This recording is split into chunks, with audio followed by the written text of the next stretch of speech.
क्या मामला है उत्तर कुमार का और किस तरह देख रहे हैं इस केस को? देखिए, एक हरियाणा के बहुत ही फेमस एक्टर है जिन्होंने कई सारी मूवी बनाई है जी। और उनके ऊपर एक लड़की ने आरोप लगाया है कि उन्होंने 2020 से 2023 तक इस पीरियड के दौरान फिल्म में काम दिलाने के नाम पर, गानों में वीडियो बनाने के नाम पर उनके साथ यौन शोषण किया है और उस यौन शोषण के दौरान उनसे कहा था कि आगे चलकर ये इनसे शादी कर लेंगे, जो कि बिल्कुल ही निरर्थक और स्वार्थ से भरी हुई बातें लगती हैं। क्योंकि जब आप देखेंगे कि एक 53 साल का व्यक्ति जो ऑलरेडी शादीशुदा है, जिनके बच्चे भी शादीशुदा हैं, वो किसी से ऐसे कमेंट कैसे बना सकता है कि हम आपसे आगे चल के शादी कर लेंगे, इसलिए मेरे साथ यौन शोषण करो या यौन संबंधों में बनो। तो ये कमेंट और ये एफआईआर प्रथम दृष्टया लग रहा है कि बहुत ही गलत तरीके से इल मोटिवेटेड और किसी की छवि को धूमिल करने के लिए बनाया गया है और इसकी कोई तथ्य सामने नहीं आ रही है। 18 जुलाई 2025 को एफआईआर दर्ज हुई है, जबकि घटना जो घटित हुई है वो 2020 से 23 के बीच की है। तो सबसे पहला क्वेश्चन तो यही उठता है कि 2 साल तक आपने एफआईआर क्यों नहीं कराया, या उस दिन पहले ही दिन जब आपके साथ ये घटना हुई उसी दिन आपने एफआईआर क्यों नहीं कराया। तो तब तक तो आप जो है पिक्चरों में काम कर रहे थे, मूवीज में काम कर रहे थे, आपने कोई स्टेटमेंट नहीं दिया, कोई एफआईआर नहीं किया। चलिए, अगर एफआईआर भी नहीं किया तो घर में या किसी और से फैमिली में बताया कि नहीं बताया, अपने माता पिता से क्यों नहीं बताया, या उनकी पत्नी से जाकर क्यों नहीं कहा कि हमारे साथ ऐसे ऐसे यौन शोषण के अपराध हो रहे हैं। तो अब जाकर 2 साल बाद ये कमेंट करना बिल्कुल गलत है। उनका एक और भी बयान मैं देख रहा था जो कि बहुत ही मुझे डेरोगेटरी लगा। वो कहती फिर रही हैं कई सारे वीडियो में कि कोई भी लड़की या कोई भी लड़का आगे बढ़ने के लिए ऐसे संबंध को बना सकता था और बना लेता। तो मैं आपके चैनल के माध्यम से एक बार फिर कहना चाहता हूं कि इस देश के कोई भी लड़का और कोई भी लड़की आगे बढ़ने के लिए ऐसे नहीं बना सकते। कुछ ही 1 आध 2 लड़के लड़कियां हैं जो ऐसा कर सकते हैं और उनमें से वो खुद हैं।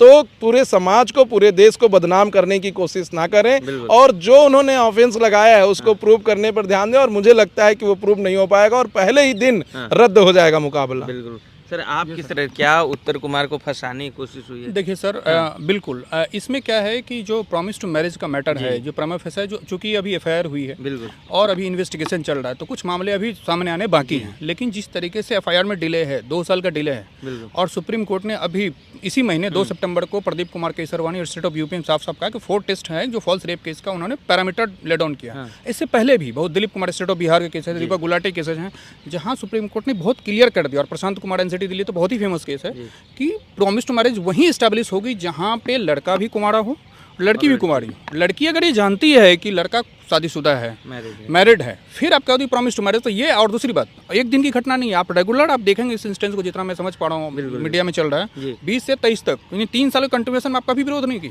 और अभी आप जाके अब रिपोर्ट हुआ है 2 साल के डिले है। अब ये देखना पड़ेगा कि डिले को क्यों वो जस्टिफाई कैसे करती हैं, वो किस वजह से। और ये आरोप लगाना कि शादी का वादा किया था, तो भाई उनकी उम्र का भी देखा जाएगा। पैरामीटर कोर्ट जजेज जब बेल ग्रांट करते हैं, जब ट्रायल करते हैं, तो उस उम्र का भी देखा जाता है कि वो आदमी सामने वाला शादीशुदा है। और ये भी देखा जाता है कि विक्टिम जो प्रोसिक्यूट्रिक्स है वो उसको इस बारे की जानकारी थी कि नहीं। जिस तरह मुझे लगता है कि प्रमा फेसा उनको जानकारी हो कि ये एक हो सकता है इल मोटिवेटेड होगा, मनी मोटिवेटेड हो सकता है। और कई बार फिल्म इंडस्ट्री हो, पॉलिटिक्स हो, इवन कि हमारे इलीगल फील्ड में भी कई बार पर्सनल इम्यूनिटी किसी की होती है, दुश्मनी हो सकती है, उसको भी लोग निकालने के लिए वुमेन के सेफ्टी में जो लॉ बनाए गए भारत के अंदर, उसका मिसयूज करके किसी को फंसवाते हैं। ऐसे बहुत सारे इंस्टेंस हुए जहाँ पे औरतों को पैसे दे करके, मैं ये नहीं कह रहा हूँ औरतें खराब होती, भाई एक बात बता रहा हूँ कि उनको एज जो उनके राइट्स जो बने हुए हैं उसको मिसयूज करके किसी को फंसाने की कोशिश कई बार ही होता है। जैसे बहुत सारे इंस्टेंस होता है और कोर्ट में सस्टेन नहीं करता मामला, क्योंकि जब आपके एग्जामिनेशन चीफ होगा, क्रॉस एग्जामिनेशन होगा, जब क्वेश्चन पूछते हैं, डिफेंस काउंसिल पूछते हैं, पता चल जाता है कि ये रियल मैटर है कि ये फॉल्स था।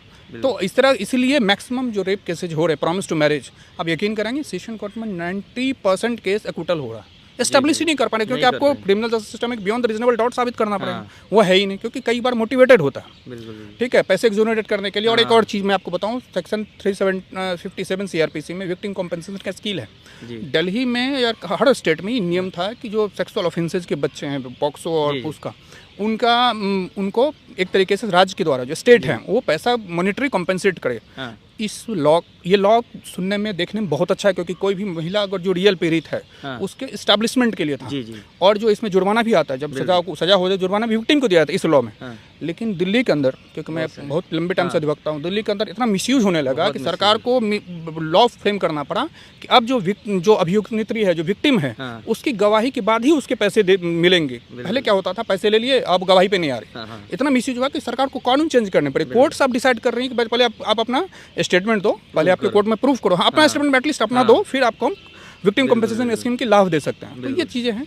अब बाकी इन्वेस्टिगेशन आना बाकी है, देखते हैं क्या हो सकता है। सर, तो गिरफ्तारी किस बिहाफ पे हुई उत्तर कुमार की? एक्चुअली जो एक्ट्रेस हैं इसमें उन्होंने जाके मुख्यमंत्री के मुख्यालय पे आत्मदाह की कोशिश की, और आत्मदाह की कोशिश को देखते हुए उनको मीडिया ट्रायल में आके, दबाव में आके गिरफ्तारी हुई। अगर ऐसा होता कि गिरफ्तारी हो सकती थी तो ऐसे केसेस में बहुत बार एंटीसिपेटरी बेल भी दिया गया है माननीय उच्चतम न्यायालय के द्वारा। और Prashant Kumar versus State of NCT में बहुत ही साफ तरीके से यह कह दिया गया है कि फॉल्स प्रॉमिस ऑफ मैरिज के ग्राउंड को beyond the reasonable doubt prove करना होगा। और दूसरी चीज, सब्सिक्वेंट रिलेशनशिप अगर आप बना रहे हैं, जैसे आप जान गए कि सामने वाला मुझे धोखा दे रहा है और उसके बाद भी अगर आप रिलेशनशिप में जा रहे हैं तो ऐसे केसेस में एफआईआर को क्वेश भी करता है माननीय उच्च न्यायालय और उच्चतम न्यायालय। तो ये बहुत ही बेसलेस केस है, और मुझे लगता है कि इसमें जो धाराएं जोड़ी गई हैं उनको सही से अध्ययन भी नहीं किया गया और जोड़ दिया गया। जैसे सेक्शन 376 आईपीसी का जोड़ा गया है रेप के लिए,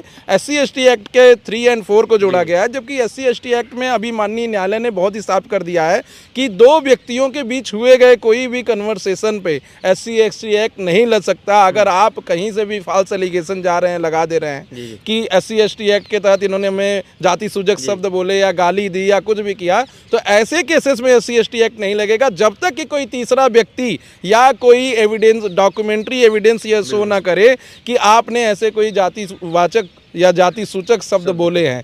तो जो भी सेक्शन लगाए गए हैं बहुत ही गलत तरीके से लगाए गए हैं और साफ तौर पर उन्हें फंसाने के लिए लगाए गए हैं कि जल्दी से जल्दी जमानत ना मिले, जो कि बहुत ही बेसलेस है। मुझे लगता है कि पहले ही दिन उनको जमानत उच्च न्यायालय से मिल जाएगा और इसमें कोई भी गलती नहीं होगी, तो जल्द से जल्द उन्हें न्याय मिलेगा। बहुत बहुत शुक्रिया आप लोगों ने समय दिया। तो उत्तर कुमार की गिरफ्तारी को लेकर हम बात कर रहे थे, आपकी क्या राय है उत्तर कुमार को लेकर, आप कमेंट बॉक्स में ज़रूर लिखकर बताइए। नमस्कार।